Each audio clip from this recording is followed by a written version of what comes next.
20 juin 1993.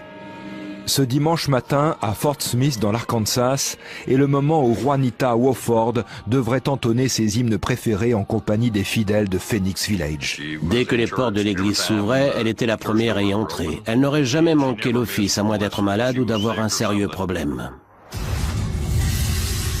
Et ce jour-là, les amis de Juanita s'inquiètent de ne pas la voir à sa place habituelle. Le prêtre a demandé à des paroissiens de passer chez elle pour vérifier que tout allait bien. Une fois sur place, le mauvais pressentiment se transforme en panique. La moustiquaire de la porte, qui est grande ouverte, a été lacérée. À l'intérieur, une forte odeur de sang assaille les visiteurs, qui restent pétrifiés devant un horrible spectacle. Le capitaine Jesse Ryder de la brigade criminelle est appelé sur la scène de crime. La porte était béante et une énorme mare de sang recouvrait une partie du sol du salon. De toute évidence, un coup extrêmement violent avait endommagé la porte d'entrée. Il y avait des éclats de bois partout. La porte s'était littéralement fendue sous les coups portés par une personne dotée d'une grande force physique. On aurait dit qu'une attaque éclair avait eu lieu dans cette pièce. Elle résonnait encore des coups qui avaient été portés et d'un déchaînement de violence. Une large traînée de sang part du salon en direction de la chambre à coucher, où les enquêteurs découvrent le corps sans vie de Juanita Wofford. La victime était dans son lit. Elle était allongée et sa posture montrait qu'il s'agissait malheureusement d'une scène de crime liée à un viol. Elle avait été sauvagement battue. Sa robe de chambre était enroulée autour de son cou. Juanita Wofford a été poignardée à plusieurs reprises. La police scientifique constate des plaies sur la tête, sur les bras et sur la poitrine. Des blessures défensives. On voyait qu'elle s'était battue comme elle pouvait. Elle ne s'est pas laissée faire. Les techniciens de scène de crime passent la maison au peigne fin, à l'affût du moindre indice. Ils découvrent une empreinte dans un endroit plutôt insolite, sur le canapé. Le suspect est monté sur le sofa où il a laissé une trace de pas ensanglanté. Il avait dû prendre appui soit pour éviter de glisser, soit pour éviter de laisser une empreinte sur le sol. Le sang de la victime est partout dans le salon, ce qui laisse supposer aux enquêteurs qu'elle a dû succomber ici à une multitude de coups violents. Elle a ensuite été traînée du salon vers la chambre. Son agresseur a hissé son corps sur le lit et il semblerait que le viol ait eu lieu post-mortem. Le tueur a laissé des traces de sperme sur sa robe de chambre. Dans son esprit dérangé, assassiner une femme de cette manière devait être un fantasme sexuel. Un deuxième indice clé est retrouvé à l'extérieur. Un petit chemin partait de l'arrière du jardin de Juanita pour rejoindre la voie ferrée. Et on a retrouvé une casquette de baseball. On aurait dit qu'elle avait été piétinée. Comme si quelqu'un s'était enfui précipitamment et l'avait fait tomber. Dans l'attente des résultats ADN, une empreinte de pas ensanglantée et une casquette de baseball contenant des cheveux sont les seuls indices permettant de remonter jusqu'au tueur.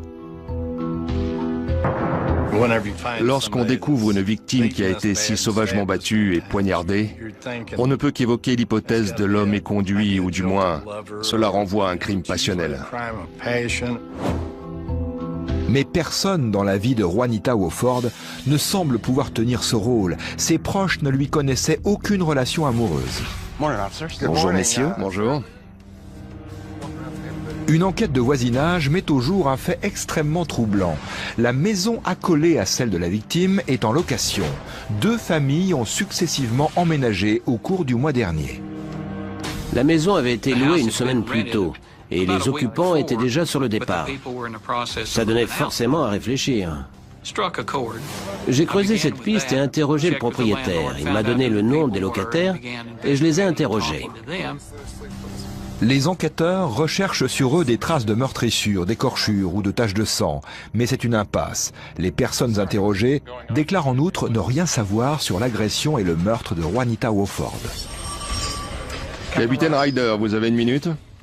Les détails du meurtre de Juanita filtrent peu à peu dans les services de police. Un inspecteur s'aperçoit qu'une affaire datant de 2 mois est pratiquement identique à cette agression. Une femme plutôt âgée avait été violée à son domicile. Sa porte d'entrée avait été fracturée approximativement à la même heure. Et de sa maison à celle de Madame Wofford, il n'y avait que 2 ou 3 kilomètres de distance. La victime s'appelait Lily Jones. Tout comme Juanita Wofford, c'était une croyante fervente et elle vivait seule. Au quotidien, Madame Jones est souvent aidée par son voisinage car elle souffre de cécité. Une famille du quartier l'accompagne faire ses courses et à l'église tous les dimanches.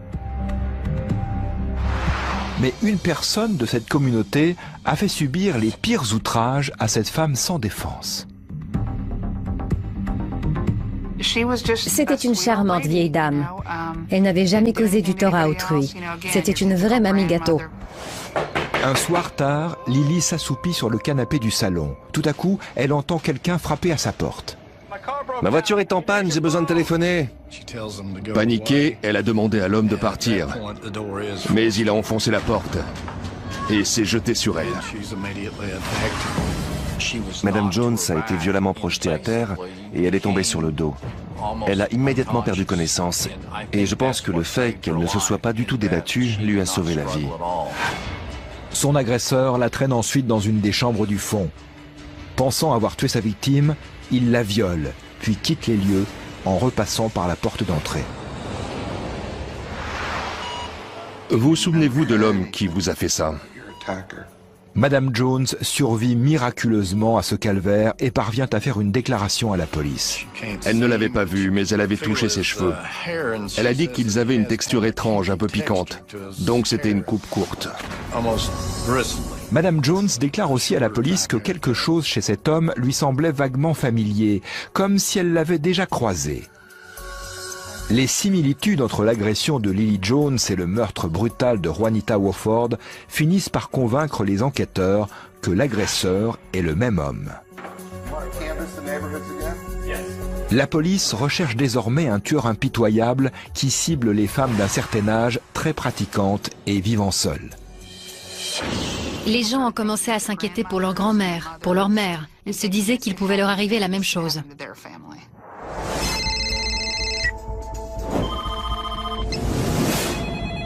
Les enquêteurs s'intéressent à des dizaines de pistes fournies par les habitants, y compris à la déclaration d'un jeune homme, Jonathan Keith Cole.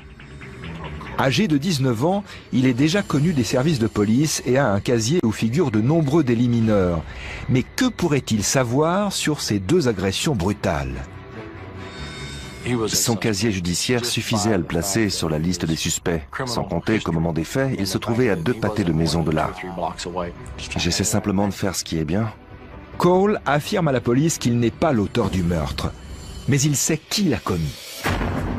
Il avait déjà collaboré avec la police par le passé, et ce fait permettait de donner du poids et de la légitimité à ses déclarations. Il prétend que son ami James Danzig lui a décrit ce qui s'était passé dans la maison de Juanita Wofford dans les moindres détails. James lui aurait avoué qu'il avait enfoncé la porte de la maison et qu'une femme était à l'intérieur. D'après lui, James aurait perdu le contrôle et aurait tué Juanita.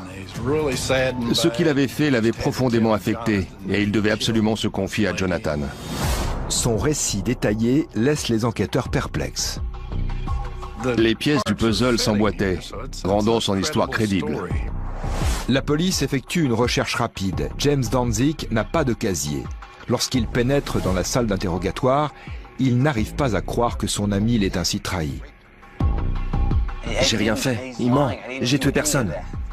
Il affirme n'avoir jamais confessé quoi que ce soit, mais la police a du mal à le croire. C'est exactement ce que vous lui avez dit. Les enquêteurs exigent que le suspect fournisse un échantillon de sperme pour le comparer à celui retrouvé sur le couvre-lit de Juanita Wofford.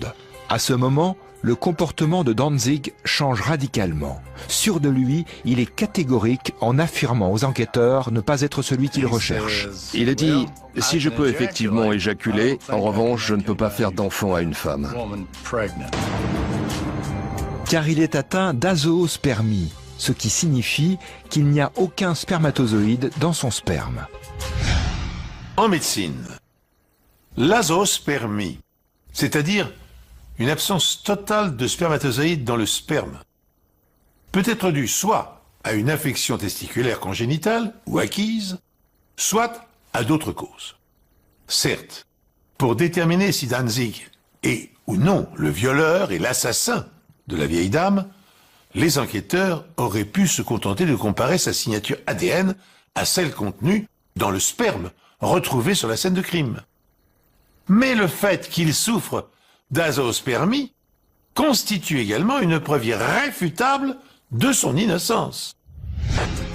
Danzig fournit de bon gré l'échantillon demandé qui l'élimine définitivement de la liste des suspects. Il s'avère donc que Jonathan Keith Cole n'est qu'un petit menteur cherchant désespérément à attirer l'attention.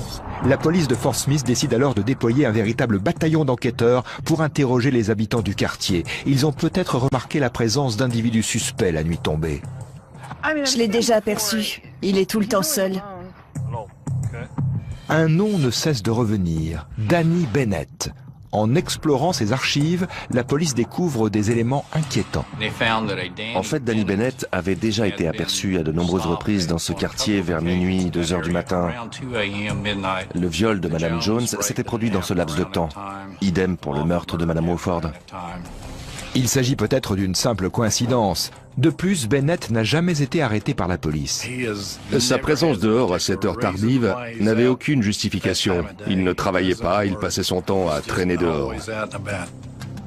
Bennett aurait pu être éliminé de la liste des suspects si des faits étranges n'avaient pas été découverts le concernant.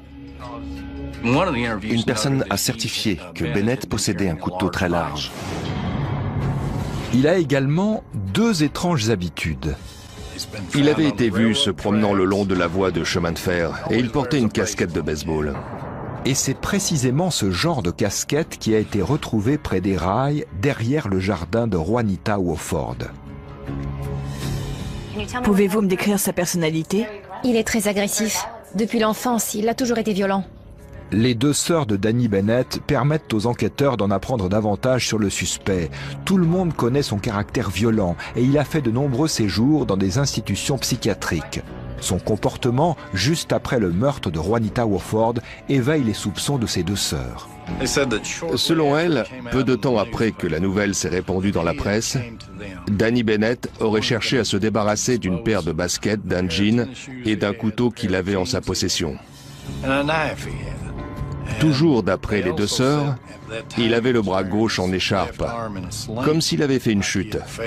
Mais il ne leur a jamais expliqué comment il s'était réellement blessé. Les enquêteurs montrent alors aux 2 jeunes femmes la casquette retrouvée près des rails de chemin de fer. Elles pensaient que cette casquette lui appartenait. Elles ont même été catégoriques. Nous pensons que notre frère a tué Madame Wofford. Mais alors, pourquoi ne se sont-elles pas manifestées plus tôt? Elles avaient très peur des représailles. L'ex-femme de Danny Bennett complète ce portrait inquiétant. C'est un homme abominable. Elle l'a décrit comme une personne extrêmement violente, possédant des goûts sexuels plus qu'étranges, déviants, ce qui a bien évidemment éveillé nos soupçons. À l'époque des agressions, Bennett vivait dans le voisinage des 2 femmes. Peu de temps après, il a déménagé dans le nord de Fort Smith. Était-ce une tentative pour fuir les lieux du crime ou pour trouver d'autres proies? Nous l'avons fait venir au poste, nous l'avons interrogé, essayé de le sonder. Mais il a gardé son calme et il a tout nié en bloc quand nous avons évoqué son implication dans ces agressions. Les enquêteurs lui demandent de se soumettre au détecteur de mensonges. Les résultats sont sans surprise. Il a lamentablement échoué, ce qui a renforcé nos soupçons. L'élément qui a permis d'orienter l'enquête vers lui est la casquette de baseball. Nous avons effectué un prélèvement de cheveux sur Bennett. Le laboratoire d'analyse médico-légale nous a confirmé qu'ils étaient identiques à ceux retrouvés sur la casquette. Armé d'une montagne de preuves, le capitaine Ryder interroge de nouveau le suspect. Avec ça, tu vas rester un bon moment en prison. Ryder tente de le faire craquer. J'étais assis en face de lui et je lui parlais en le regardant droit dans les yeux. Son expression était diabolique. Mais c'était comme si j'arrivais à lire jusqu'au fond de son âme. À un moment, il s'est recroquevillé en position fétale et il a dit « Si vous pouvez prouver que j'ai commis ces crimes, est-ce que vous pourriez m'envoyer dans une institution psychiatrique et ne pas dire à ma famille ce que j'ai fait ?» Une enquêtrice prend alors le relais du capitaine Ryder en salle d'interrogatoire et Bennett finit par passer aux aveux. Il a déclaré qu'après avoir enfoncé la porte, elle avait essayé de résister. Il parlait de Madame Wofford. Et après avoir compris qu'il l'avait tuée, il l'a traînée dans la chambre. Sur la scène de crime, il y avait cette tache en forme de S qui laissait supposer qu'on avait traîné quelque chose ou quelqu'un. Bennett poursuit sa confession en précisant qu'il a laissé une empreinte de pas ensanglanté sur le canapé en quittant la maison. Son récit correspond parfaitement à la scène de crime. Il évoque des détails dont seuls le tueur et les enquêteurs peuvent avoir connaissance. Mais comment Bennett a-t-il choisi ses victimes ? Il a dit qu'il avait déjà remarqué Juanita et qu'avoir des relations sexuelles avec elle, c'était tout ce qu'il voulait. Il avoue également avoir agressé Lily Jones. L'affaire était on ne peut plus simple. Le suspect allait être condamné à mort et exécuté. Bobby Wofford, le neveu de Juanita, va enfin pouvoir faire son deuil puisque l'assassin de sa tante va être emprisonné. Je me sentais soulagé en fait. C'était vraiment un soulagement de savoir qu'il l'avait appréhendé. Il avait avoué et toutes les preuves montraient qu'il était coupable. J'ai moi aussi été soulagé après avoir obtenu ses aveux. Juste au moment où je pensais que nous ne résoudrions pas cette affaire. Mais c'est vrai que nous n'avions pas de correspondance ADN. Et le lendemain, nous avons décidé de contacter les médias pour annoncer que nous avions arrêté l'assassin de Madame Wofford. Après sa mise en accusation pour viol et meurtre avec préméditation, l'affaire connaît un étrange rebondissement. Je me suis dit tout de suite qu'on avait un problème. Le 10 août 1995, alors que Danny Bennett attend son procès en prison, la police est appelée sur une scène de crime dans le comté de Crawford.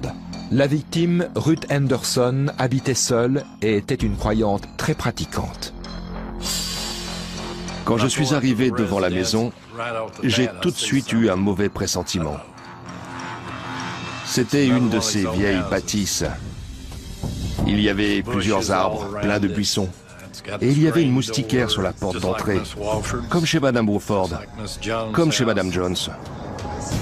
Cette moustiquaire a été éventrée et la porte d'entrée enfoncée. Dans le salon, une scène désormais trop familière attend les enquêteurs. Des éclats de bois répandus un peu partout et une traînée de sang conduisant jusqu'à la chambre. Lorsque nous sommes entrés dans la chambre, Ruth Henderson gisait sur le lit dans la même position où nous avions retrouvé Madame Wofford et Madame Jones. Elle était morte, bien sûr, et il y avait eu un véritable déchaînement de violence. On a constaté qu'elle avait reçu des coups de couteau à la tête. Elle avait aussi été poignardée à la poitrine et mordue. Et il y avait des blessures défensives. Elle a essayé de se défendre face à son agresseur. Les scènes de crime étaient quasiment identiques. Il n'y avait pas le moindre doute dans mon esprit. L'individu qui avait commis ce crime avait aussi commis les autres. Prends une photo de cette blessure à la tête. On était tous sous le choc, comme quand on prend une gifle magistrale. Le procureur Ron Fields appelle immédiatement la prison où Bennett est incarcéré. Mais au début, personne n'est en mesure de confirmer l'endroit où il se trouve exactement. On nous a dit « oui, c'est certain, il est ici ». Mais j'ai insisté en disant que je voulais m'assurer qu'il ne s'était pas échappé. Bennett est finalement localisé à l'intérieur de la prison. Le procureur et les forces de police vivent un véritable cauchemar. Celui qui avait commis ce crime avait aussi assassiné Madame Wofford. Et ce n'était pas Bennett puisqu'il était incarcéré. Un homme désormais présumé innocent dort en prison alors qu'un psychopathe arpente en toute liberté les rues de la ville. Notre métier est de protéger les habitants. Si nous avons arrêté la mauvaise personne, alors nous n'avons pas rempli notre mission. Pourtant, dans ses aveux, Danny Bennett relatait précisément le meurtre de Juanita Wofford. Si bien qu'il était impossible de croire à son innocence. Il ne reste donc plus qu'une possibilité. Si Bennett n'est pas le meurtrier, il s'est bien trouvé sur la scène de crime. Ses sœurs nous avaient dit également que c'était un voyeur et un voleur. S'il voyait une porte entrouverte et personne à l'intérieur, il était du genre à entrer pour se servir. Imaginons qu'il errait dans le quartier cette nuit-là. Il aura probablement été attiré par le vacarme dans la maison. Donc pour nous, il y avait deux hypothèses. Petit A, il a été témoin du meurtre par la fenêtre. Ou petit B, la porte a été laissée ouverte après le crime et il est entré et reparti avant que la police n'arrive. Le procureur sait que seul un élément crucial permettra d'infirmer ou de confirmer la culpabilité de Bennett. Et en effet, les résultats ADN l'innocentent définitivement. Le véritable meurtrier était dans les rues. Les citoyens étaient menacés. Le juge m'a demandé « Vous êtes sûr de vous ?» et j'ai répondu « Certain ». Il a donc accepté de signer la remise en liberté de Danny Bennett. Mais le principal intéressé refuse cette décision. Il a écrit au tribunal pour demander à être jugé et condamné. Mais selon les lois en vigueur dans l'Arkansas, un accusé ne peut plaider coupable pour être condamné à la peine de mort. Seul un jury peut prononcer ce verdict. La requête de Danny Bennett est donc rejetée. Tout le monde est perplexe face à l'attitude de ce jeune homme. Pourquoi s'accuser d'un crime qu'il n'a pas commis? Bennett avait-il soif d'attention? Était-ce un appel au secours? Les enquêteurs ne peuvent qu'émettre des hypothèses. Bennett souffrait de troubles mentaux diagnostiqués très tôt et il entretenait aussi son image de gros dur. Pour différentes raisons, les gens sont capables de faire de faux aveux. La nouvelle de cette libération fait cependant grincer bien des dents. C'était un véritable sujet de controverse, parce que des aveux complets étaient en général suffisants à cette époque. Les tests ADN, ça ne parlait pas à grand monde. Les gens ne comprenaient pas pourquoi un homme qui avait avoué était relâché. Ils devaient se dire que la police ne faisait pas correctement son travail. Et si Bennett n'était pas coupable, alors qui était le meurtrier et pourquoi il n'avait pas encore été arrêté? Les gens étaient vraiment mécontents. Bobby Wofford, le neveu de Juanita, est anéanti par ce dénouement. Forcément, ça a été un choc parce qu'un homme était passé aux aveux et tout le monde était convaincu qu'il était coupable. Pour quelle raison Danny Bennett n'a-t-il pas subi un test comparatif d'ADN dès ses aveux et son arrestation? Les résultats obtenus auraient permis de le disculper rapidement du double meurtre et aux policiers de poursuivre l'enquête dans une autre direction. Ils auraient également évité de donner de faux espoirs aux proches des victimes. Mais pour bien comprendre ce qui ressemble à une défaillance des enquêteurs, il faut se replonger dans le contexte de l'époque. En 1993, l'établissement d'un profil ADN à des fins criminalistiques est une technique encore révolutionnaire, et les services scientifiques de nombreux pays ne savent pas encore l'utiliser. Les laboratoires qui possèdent cette technologie exigent des échantillons importants de matière biologique. En outre, l'analyse est très coûteuse et demande plusieurs semaines de délai. Ce n'est qu'à la fin des années 1990, avec l'apparition de laboratoires automatisés, que la recherche d'ADN deviendra d'un usage courant et sera systématiquement employée dans les enquêtes criminelles. La ville est maintenant sous tension. Un tueur en série est en liberté. Habite-t-il en périphérie ou cet homme a-t-il su se faire une place au sein de la petite communauté de Fort Smith? Est-ce un voisin, un prêtre, un bon samaritain? C'était vraiment terrifiant. J'avais une femme et des enfants, et on ignorait si quelqu'un voulait s'en prendre à notre famille en particulier, ou s'il commettait des crimes au hasard. Il y avait véritablement urgence. Si le meurtrier avait frappé une fois, il recommencerait. Et nous savions qu'il s'agissait probablement d'un tueur en série. Personnellement, c'est ce que je pensais. La communauté était profondément bouleversée, et d'après les gros titres dans la presse et la couverture de cette affaire par les médias, nous savions que tout Fort Smith avait peur. La police établit le profil du suspect, un tueur au comportement sexuel déviant et facilement enclin à laisser exploser sa rage. Un nom arrive soudain en tête de liste, Donald Scott. Nous avons eu vent d'un crime très similaire à ceux qui se sont produits à Fort Smith. C'était à Sparks, dans le Nevada. La porte d'entrée avait été enfoncée et des femmes d'un certain âge avaient été agressées, battues, violées et tuées. La façon d'opérer est étrangement familière aux enquêteurs et un détail retient particulièrement leur attention. Scott était en liberté conditionnelle. En outre, la voiture de Scott a été aperçue dans le comté de Crawford, à peu près à l'heure où Ruth Henderson a été sauvagement agressée. La police de l'Arkansas examine les photos relatives au meurtre commis dans le Nevada. Il relève des différences dans le mode opératoire du meurtrier. Scott a tué rapidement sa victime et sans effusion de sang. La police effectue des prélèvements pour faire des analyses ADN, mais les résultats sonnent le glas de leurs espoirs de résoudre l'affaire. À ce moment-là, notre laboratoire médico-légal était sur le pied de guerre avec l'équipe gérant les analyses ADN. Et ils ont pu nous dire assez rapidement qu'il n'y avait pas de correspondance avec l'affaire Henderson. Plusieurs mois se sont écoulés depuis que Ruth Henderson a été retrouvée morte à son domicile, faisant d'elle la troisième victime d'une étrange série de crimes sexuels. La communauté de Fort Smith est terrorisée et les enquêteurs désappointés face à cette affaire qui piétine, avant de prendre une tournure inattendue. Un nom familier ressurgit. Jonathan Keys Cole, le jeune homme qui au début de l'enquête avait accusé l'un de ses amis du meurtre de Juanita. Maintenant, un autre témoin affirme détenir des informations capitales sur Cole. C'est de lui dont vous parlez? Ouais, c'est bien lui. Ce gamin était dans tous ses états. Il nous a dit que Jonathan lui avait raconté avoir enlevé une adolescente de 13 ans qui habitait le même quartier, c'est-à-dire le voisinage de Madame Wofford et Madame Jones. Il a dit qu'il avait entraîné la jeune fille vers la voie ferrée, qu'il l'avait violée, brutalement frappée à la tête, avant de la tuer et de brûler son corps. Jonathan a dit qu'il était retourné le lendemain à l'endroit où se trouvait le corps. Armé d'un marteau, il avait littéralement pulvérisé ce qui restait du squelette. La police consulte les dossiers des personnes disparues pour vérifier cette déclaration. L'adolescente en question, Lisa Teague, a disparu depuis 1 an. Le jeune informateur conduit ensuite les enquêteurs à l'endroit où Jonathan dit avoir commis ce meurtre. Un peu plus tard, l'un des policiers fait une macabre découverte. C'était une dent.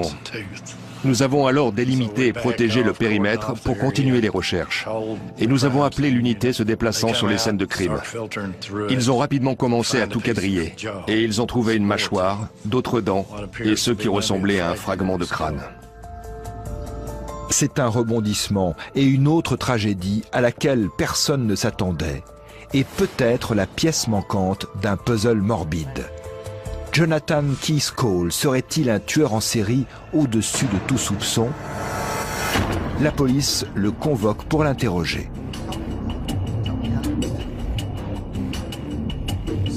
Le jeune homme assis en face d'eux affiche un calme olympien et ne laisse transparaître aucune émotion. Il nie toute implication dans les horribles meurtres qui ont semé un vent de panique dans la petite communauté de Fort Smith. J'ai rien fait. Jonathan Keys Cole est l'incarnation même de l'innocence. Mais il ne peut nier s'être vanté du meurtre de Lisa Teague, ni d'avoir décrit avec beaucoup de détails les sévices qu'il a infligés à l'adolescente. Un autre corps a été découvert à Pocola, une petite ville située sur la frontière de l'État. En fait, il s'agissait de restes humains carbonisés. Il fallait donc de nouveau examiner les dossiers des personnes disparues. Une jeune fille de 17 ans, Summer Wilkinson, avait été portée disparue il y a plusieurs mois. Comment parvenir à identifier une victime à partir d'os ou de quelques dents? L'anthropologie médicale est l'application de l'anthropologie aux enquêtes criminelles. Dès lors, plusieurs questions se posent aux spécialistes. Est-on en présence d'os ou de fragments d'une autre matière? Les os sont-ils humains ou appartenaient-ils à un animal? Les restes sont-ils récents ou anciens? Alors une première étape consiste à estimer l'âge, le sexe, la taille et l'origine ethnique de l'individu.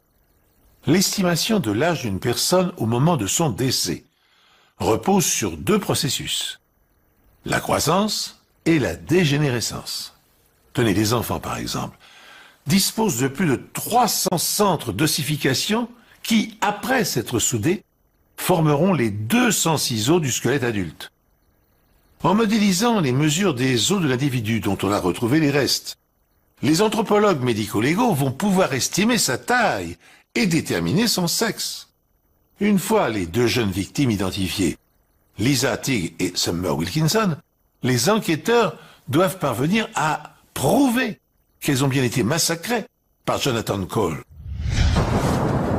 La police parvient rapidement à établir un lien entre Jonathan Cole et les deux victimes. Les enquêteurs ont maintenant de bonnes raisons de penser qu'il pourrait aussi être impliqué dans les meurtres sauvages de Juanita Wofford, Lily Jones et Ruth Henderson. Mais parvenir à la mise en accusation de Jonathan Cole ne sera pas chose facile, car Lily Jones, la seule survivante des agressions, a décrit son assaillant comme quelqu'un de fort et trapu.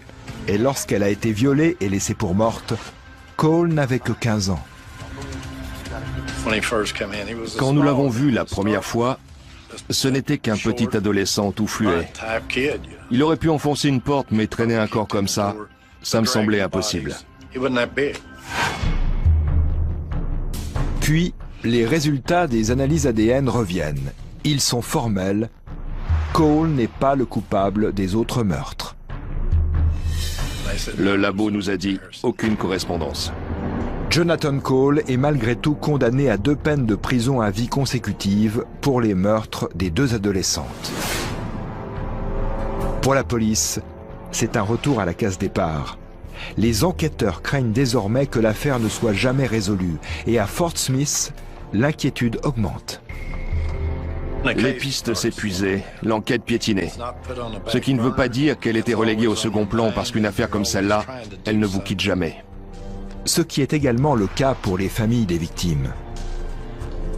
Ça me manque de ne pas voir Juanita passer à la maison. Et pour les vacances. Tous ces moments qu'on partageait me manquent. On ne peut pas oublier tout ça.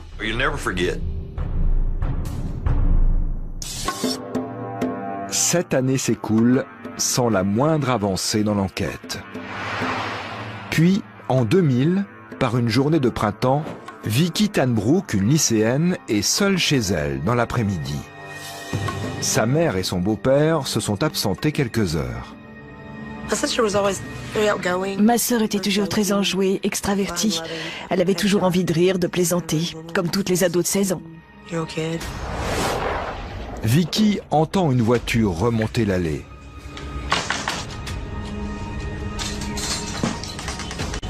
Tes parents sont là?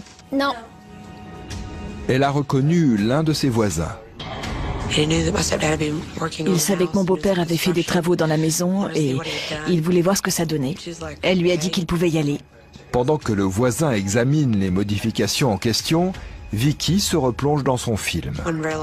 Il est revenu assez vite et il s'est installé à côté d'elle sur le canapé, vraiment très près d'elle. Ma sœur a commencé à se sentir mal à l'aise. Vicky décide d'appeler ses parents pour leur dire de rentrer tout de suite à la maison. Il l'a attrapée, l'a forcée à revenir dans le salon. Et il a commencé à la menacer. Il lui a dit « Je vais vraiment te crever ». Il déchire les vêtements de Vicky, la plaque contre un mur et la viole. Au moment où il repose son couteau, Vicky saisit l'occasion, s'en empare et le blesse à la gorge. Elle essaie alors de s'échapper. Mais l'homme la rattrape et l'agresse avec le couteau. Et il a recommencé à la frapper et tout ce qu'elle se disait c'était « Il faut que je résiste ». Mais la jeune Vicky perd énormément de sang. Son agresseur parvient de nouveau à l'immobiliser avant de la violer une seconde fois. Comment quelqu'un peut infliger ça à un être humain? Le torturer de cette manière? Vicky Tanbrook est sur le point de succomber. Elle a cru qu'elle allait mourir. L'adolescente entend à peine la porte d'entrée s'ouvrir.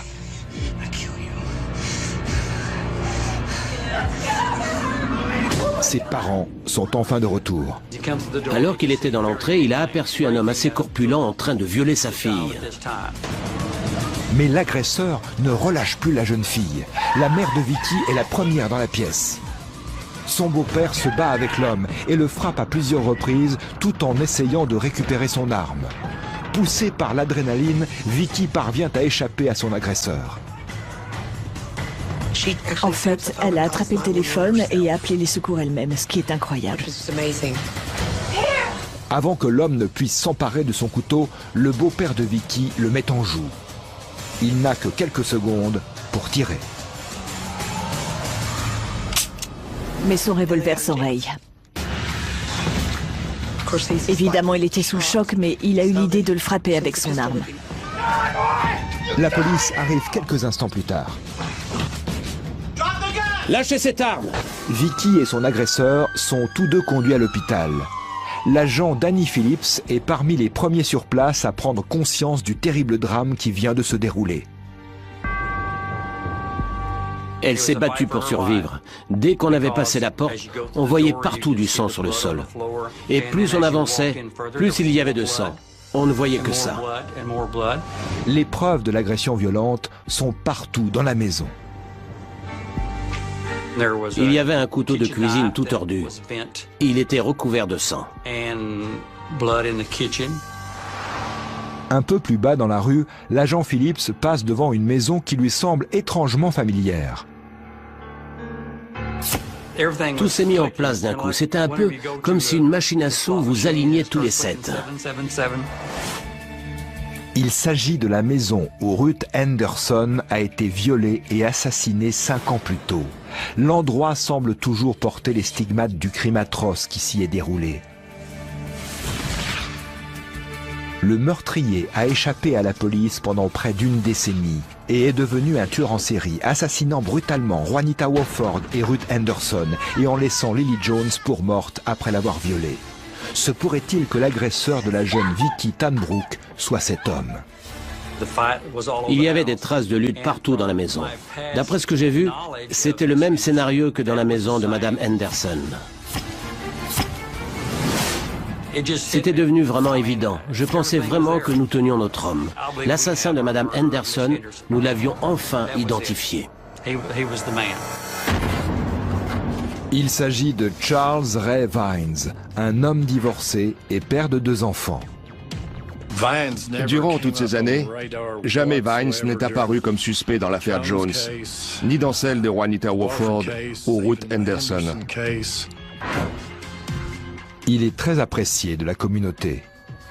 Tous ceux qui le connaissaient étaient unanimes. C'était un type sympa, le gendre idéal. Tous les habitants de ce quartier se connaissaient. C'est comme ça dans les petites villes. Allez, serre-toi, on prend une bière. Vous êtes en voiture, vous voyez un voisin, et vous vous arrêtez pour discuter. Ça se fait de boire une bière ensemble. En fait, c'est précisément ce que Vines avait proposé au beau-père de Vicky quelques jours plus tôt. Merci, c'était sympa. Repasse quand tu veux. Ok, avec plaisir. C'était le genre à ramasser les légumes de son jardin pour en proposer à ses voisins. C'était le voisin dont tout le monde rêve, celui qui vous aide à réparer votre clôture, celui qui s'occupe des parterres de fleurs des vieilles dames du quartier. Il payait régulièrement la pension alimentaire et gagnait bien sa vie en tant qu'ouvrier du bâtiment. Un homme m'a accosté dans la rue pour me dire qu'il connaissait bien Vines. Ils se voyaient souvent quand ils avaient 20-30 ans. Il a dit que c'était quelqu'un de bien, qui aidait beaucoup les autres. Ça me fait plaisir de vous aider. Mais Charles Ray Vines cachait à tous, sauf à ses proches, son côté sombre.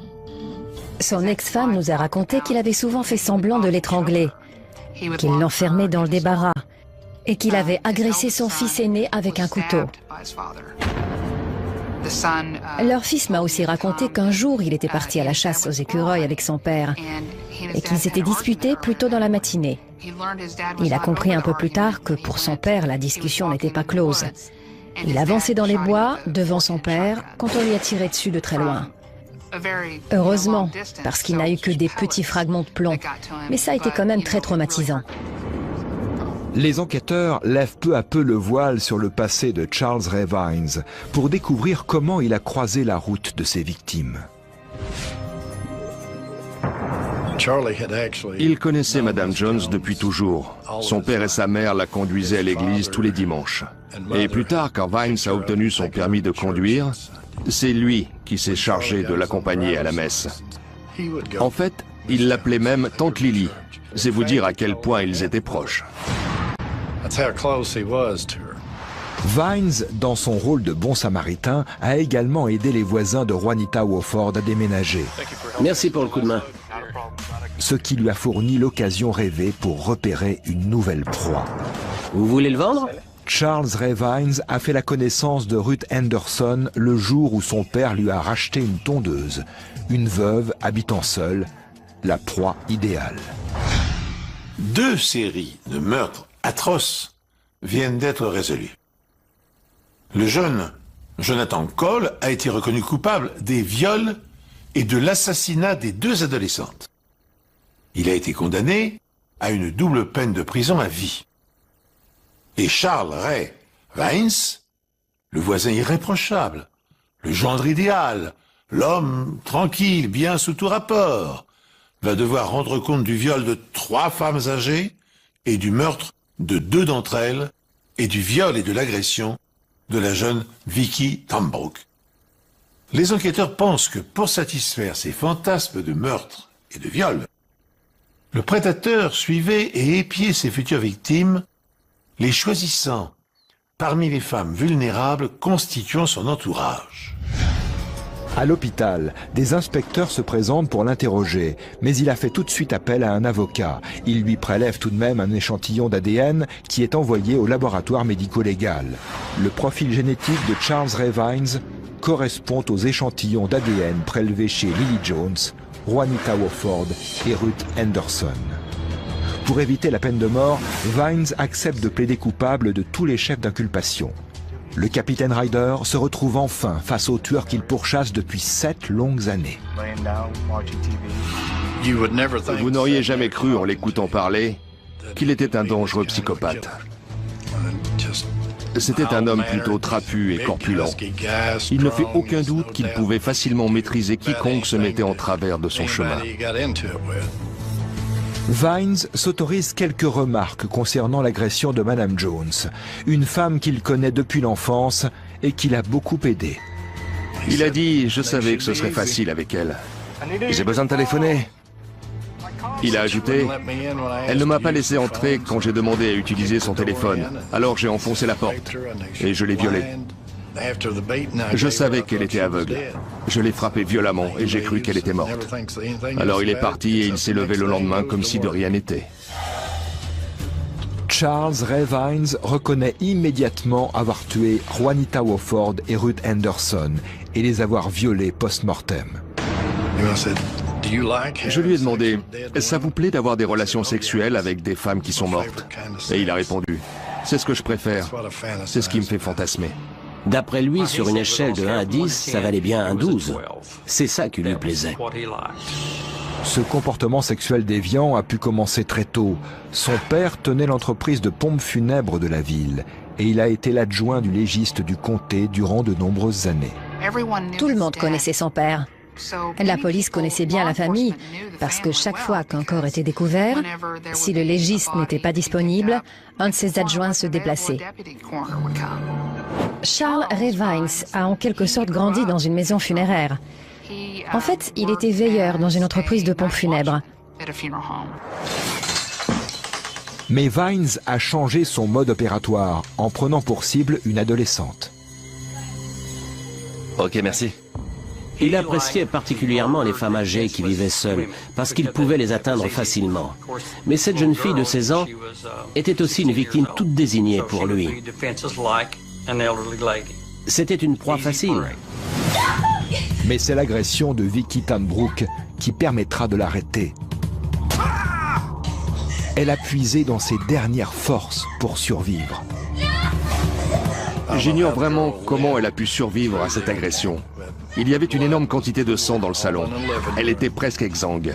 Il lui avait donné des coups de couteau au cou, à la tête, à la poitrine, provoquant une atélectasie pulmonaire. L'attaque a été violente. mais elle a réussi à lui résister. C'est une adolescente petite et menue, mais elle a quand même supporté l'affrontement assez longtemps pour que les secours arrivent, et surtout pour survivre. Elle le connaissait et elle savait qu'il habitait les environs. Et lui savait qu'il devrait la tuer pour qu'elle ne puisse pas l'identifier. Vicki Tanbrook a ensuite été transférée dans l'unité des soins intensifs où elle a continué à se battre. Elle avait le visage tuméfié, les yeux pochés. On a dû lui faire des points de suture. Elle a été blessée au front aussi. Et quand je lui ai pris la main, c'est comme si le monde s'était arrêté. Elle a agrippé ma main et elle m'a chuchoté. Je me suis accrochée, Sissi, je me suis battue jusqu'au bout. Grâce à sa ténacité et à son courage et au retour providentiel des parents de Vicki, la police a enfin réussi à mettre sous les verrous l'un des prédateurs les plus redoutables de toute l'histoire de l'Arkansas. Vicki Tanbrook a passé de longs mois à l'hôpital, continuant de se battre pour pouvoir retrouver sa vie. Elle est retournée au lycée, a obtenu son diplôme et décroché une bourse pour aller à l'université. Et elle a réussi. Ma sœur est mon héroïne. Et elle l'est pour ma famille et pour les familles des autres victimes. Parce que si elle n'avait pas lutté pour survivre, rien n'aurait permis de relier l'assassin à ses autres meurtres. Charles Ray Vaines a été condamné à une triple peine d'incarcération à perpétuité. Et aussi troublant et révoltant que cela puisse paraître, les cas de nécrophilie jalonnent l'histoire de l'humanité. Quelques exemples. Après avoir tué son épouse, Hérode abusa 7 ans de son cadavre.